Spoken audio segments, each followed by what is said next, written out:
Two 29-year-olds, one of them worked out of prison and didn't go to his sister's wedding, and the other one had it together. He was a millionaire.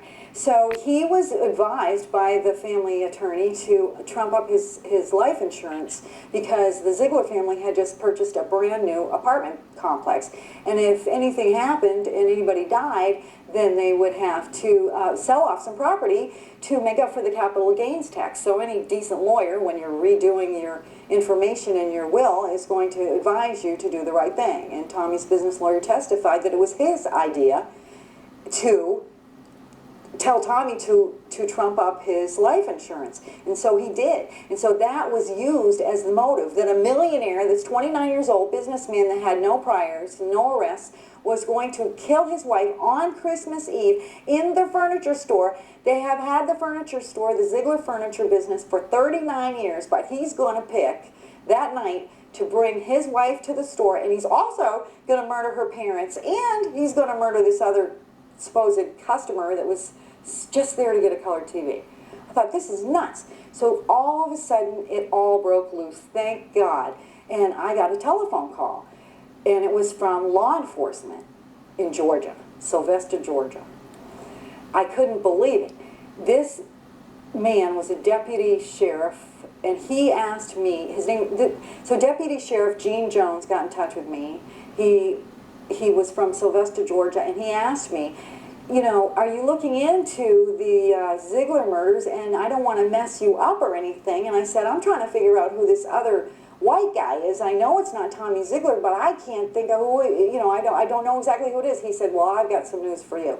He said, Perry Jr. has just had a big fight with me and my 29-year-old son, Christopher, at the daycare center. He said, my son, Christopher, is married to Perry Jr.'s, Perry Edwards Jr.'s granddaughter. And they have, and she has a baby with my son, and they are married. And so at the daycare center, they had an altercation, and that Perry Jr. has always had it out for my 29-year-old son. And he certainly doesn't like police officers, and I'm not sure why. But there's something really strange about this way Perry Jr. acts. And he said that his daughter-in-law had shared with him over the years many, many, many times about the abuse that her family suffered at the hands of her grandfather. And he just said, if you could find a motive in this that connected to the case, then you would really have something here, because I really think that you need to really take a hard look at this guy. So I did. So I called back Connie, and I called back Vernon Davids, and I asked Vernon to please supply me with any information about the assets that the Edwardses had at the time of the Zeigler murders. So I was provided with the information, and basically what happened is Tommy's business attorney sent away to the state of Georgia after the murders, and he asked if they would please run, he asked a Georgia law firm to run an assets check on Mr. and Mrs. Edwards to see, was there a motive? Maybe this surviving son, the only sole heir left, now that Tommy's out of the picture, maybe he really had something to do with it.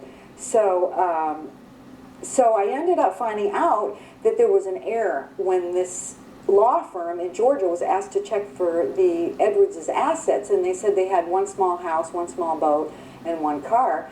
They did not check for assets that the Edwards family owned in the state of Florida.